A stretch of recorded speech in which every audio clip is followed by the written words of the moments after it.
اللہ کے نبی فرماتے ہیں پہلے آسمان پہ اس کی روح کو لے جایا جاتا ہے. پہلے آسمان کے فرشتے کہتے ہیں یہ کس کی روح کو لے کر کے آ گئے ہو, اس کے اندر سے بہت بری بدبو آ رہی ہے, ہم اس کے لیے پہلے آسمان کے دروازے نہیں کھولیں گے. اللہ کے نبی فرماتے ہیں پھر اس آدمی کی روح کو سجین میں پھینک دیا جاتا ہے. اور وہ سجین کہاں ہے؟ ساتوں زمینوں کے نیچے. جو آدمی نیک ہوتا ہے اس کی روح کو علین میں ڈالا جاتا ہے جو ساتوں آسمانوں کے اوپر ہے, اور جو آدمی برا ہوتا ہے, بد ہوتا ہے, اس کی روح کو کہاں ڈالا جاتا ہے؟ سجین کے اندر جو ساتوں زمینوں کے نیچے. یہ ہوتا ہے میرے پیارے بھائیوں, مرنے سے کوئی بچ نہیں سکتا ہے. موت آنے سے پہلے موت کی تیاری کرو. حضرت عمر فاروق کہا کرتے تھے حاسبوا انفسکم قبل ان تحاسبوا, آئے لوگوں اپنا حساب لو اس سے پہلے تمہارا حساب لیا جائے. اور حضرت عبداللہ ابن مسعود کہا کرتے تھے اذا امسیت فلا تنتظر الصباح, آئے لوگوں جب شام ہو جائے تو صبح کا انتظار نہ کرو, اور جب صبح ہو جائے تو شام کا انتظار نہ کرو, اپنی موت کو یاد کرو. اللہ کے نبی فرماتے ہیں اکثر ذکر حادم لذات الموت, آئے لوگوں لذتوں کو ختم کر دینے والی, لذتوں کو توڑ دینے والی موت کو زیادہ سے زیادہ یاد کرو. اللہ کے نبی فرماتے ہیں جو نیک ہوتا ہے وہ علین میں جاتا ہے, اور جو نیک نہیں ہوتا ہے وہ سجین میں جاتا ہے. یہ معاملہ تو تب چل رہا ہے جب لاش گھر میں رکھی ہوئی ہے. میرے پیارے بھائیوں, جب لاش کو گھر سے اٹھایا جاتا ہے تو ایک الگ معاملہ شروع ہو جاتا ہے. اللہ کے پیارے نبی ارشاد فرماتے ہیں جب کسی کی روح کو اٹھایا جاتا ہے, اگر مرنے والا نیک ہوتا ہے تو وہ کہتا ہے قدمونی, لوگوں مجھے جلدی لے چلو, قدمونی, لوگوں مجھے جلدی لے چلو. لیکن جب وہ نیک نہیں ہوتا ہے تو کہتا ہے این تذهبون بها, آئے لوگوں مجھے کہاں لے کر کے جا رہے ہو, این تذهبون بها, آئے لوگوں مجھے کہاں لے کر کے جا رہے ہو. آپ کے بچے, آپ کی اولاد, جس کے لیے آپ نے اپنی پوری زندگی کو قربان کر دیا, آپ نے کھیت میں مزدوری کی اپنے بچوں کے لیے, آج آپ کے بچے بھی آپ کو قبر میں چھوڑ کر کے آ رہے ہیں. آپ کا باپ بھی آپ کو قبر میں چھوڑ کر کے آ رہا ہے. آپ کے دوست جن کے ساتھ آپ چوک چوراہوں پر چائے پیا کرتے تھے, آج وہ دوست بھی آپ کو قبر میں تنہا چھوڑ کر کے آ رہے ہیں. میرے پیارے بھائیوں, مرنے کے بعد آپ کے کوئی کام نہیں آ سکتا ہے, مرنے کے بعد آپ کے کوئی کام نہیں آ سکتا. اور آپ کی بیوی جو آپ کے انتقال پر روئے گی, لیکن 4 دن کے بعد وہ بھی خاموش ہو جائے گی, کوئی آپ کا پرسان حال نہ ہوگا.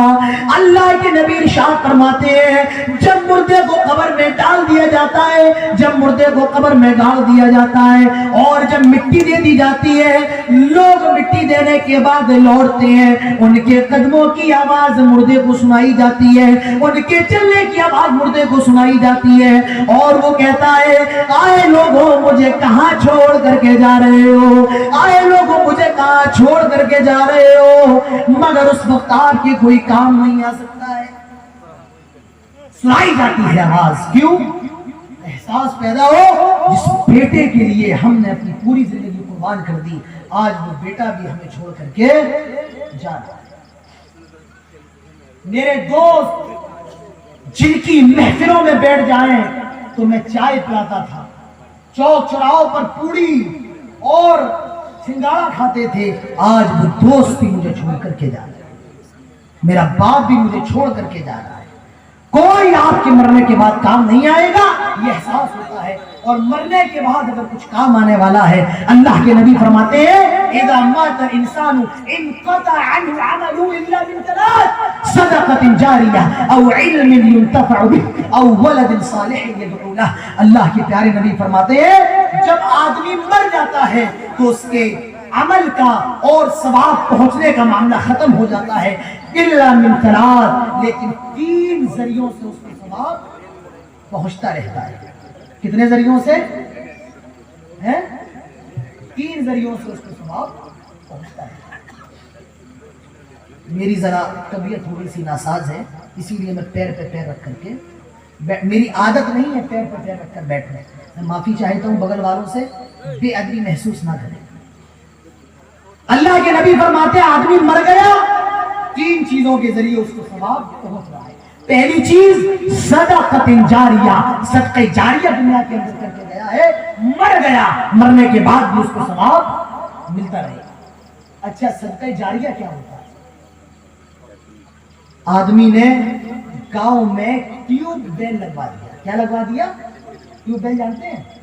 ہمارے یہاں اس کو ہینڈ پائپ کہا جاتا ہے, یہاں شاید آپ لوگ ٹیوب ویل کہتے ہیں, چاپا.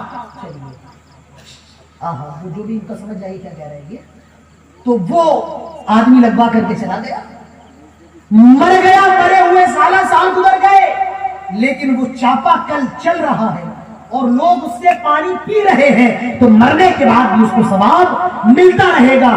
جب تک وہ ہینڈ پائپ رہے گا, جب تک وہ چاپا کل رہے گا, مرنے والے کو مرنے کے بعد بھی ثواب ملتا رہے گا. اسے کہا جاتا ہے صدقہ جاریہ.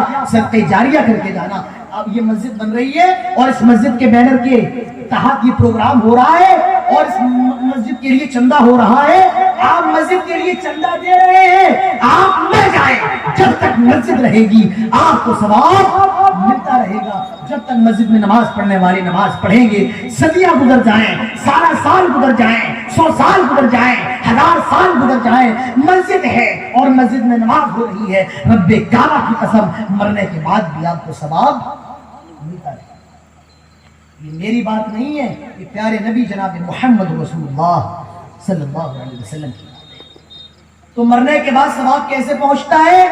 صدقۃ جاریہ. صدقہ جاریہ کر کے گیا ہے, ثواب مل رہا ہے.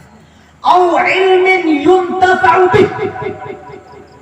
میں آپ کے سامنے تقریر کر رہا ہوں اور آپ میری ایک بات پر بھی اگر عمل کریں گے یا نہیں کریں گے, اگر آپ میری ایک بات پر بھی عمل کر لیں گے میرے پیارے بھائیوں, تو میرا 1500 کلومیٹر سے کا یہ سفر کامیاب ہو جائے گا. لیکن آپ آئے, ہم بھی تھوڑا چیخے چلائے, آپ بھی چلے گئے, ہم بھی چلے گئے, نہ اس پر عمل میں نے کیا نہ آپ نے کیا, تو یاد رکھیے میرا آنا بیکار, یہ پورا کا پورا جلسہ بیکار. اگر آپ نے ایک بات پر بھی عمل کر لیا, اللہ کی قسم میرا یہاں پر آنا بھی کامیاب ہو جائے گا. میں آپ کو کوئی بات بتا کر کے جاؤں, کوئی دین کا مسئلہ بتا کر کے جاؤں اور آپ اس پر عمل کرنے لگ جائیں, میرے پیارے بھائیوں میں مر جاؤں گا تب بھی مجھے ثواب ملتا رہے گا, کیونکہ میرے بتائے ہوئے مسئلے پر آپ عمل کر رہے ہیں. تو یہ ہے او علم ينتفع به, نیک علم نفع بخش علم دے کر کے گیا ہے, اس کا بھی ثواب مرنے والے کو ملتا رہے گا. اور تیسری چیز اولد صالح يدعو له, نیک اولاد چھوڑ کر کے گیا ہے. آج بھی اگر نیک اولاد چھوڑ کر کے گیا ہے, اللہ کے نبی فرماتے ہیں مرنے کے بعد بھی اس کو ثواب ملتا رہے گا. وہ اولاد اس کے لیے دعائیں مغفرت کرے گی, اس کے نام پر صدقہ و خیرات کرے گی, اس کو ثواب ملتا رہے گا. میرے پیارے بھائیوں اللہ کے نبی ارشاد فرماتے ہیں مرنے کے بعد ان 3 طریقوں سے ثواب پہنچتا رہتا ہے. اللہ کے نبی ارشاد فرماتے ہیں جب آدمی کو قبر میں دفن کر دیا جاتا ہے اور منو من مٹی اس کے اوپر ڈال دی جاتی ہے, پھر 2 فرشتے آتے ہیں اور وہ بڑی خوبصورت شکل کے ہوتے ہیں, وہ بڑی حسین و جمیل شکل کے ہوتے ہیں, اور وہ اس مرنے والے کو بڑے پیار سے اٹھاتے ہیں, اٹھ جاؤ, اور یہ مرنے والا بڑے پیار سے اٹھ جاتا ہے. اور یہ 2 فرشتے ہیں, ان فرشتوں کا نام کیا ہے؟ ایک کا نام منکر ہے اور ایک کا نام نکیر ہے. کیا نام ہے؟ منکر, اور ایک کا نام نکیر ہے. یہ اس مرے ہوئے آدمی کو اٹھاتے ہیں, اٹھ جاؤ, یہ اٹھ جاتا ہے. اب قبر میں 3 سوال کیے جا رہے ہیں. پہلا سوال کیا جاتا ہے من رب کا, تیرا رب کون ہے. دوسرا سوال ما دین کا, تیرا دین کیا ہے. تیسرا سوال من نبی کا, تیرے نبی کون ہے. وہ پہلے سوال کا جواب دیتا ہے من رب کا, تیرا رب کون ہے. وہ جواب دیتا ہے ربی اللہ, میرا رب اللہ ہے. میرا رب کون ہے؟ پہلے سوال کا جواب کیا ہے؟ ربی اللہ, میرا رب اللہ ہے.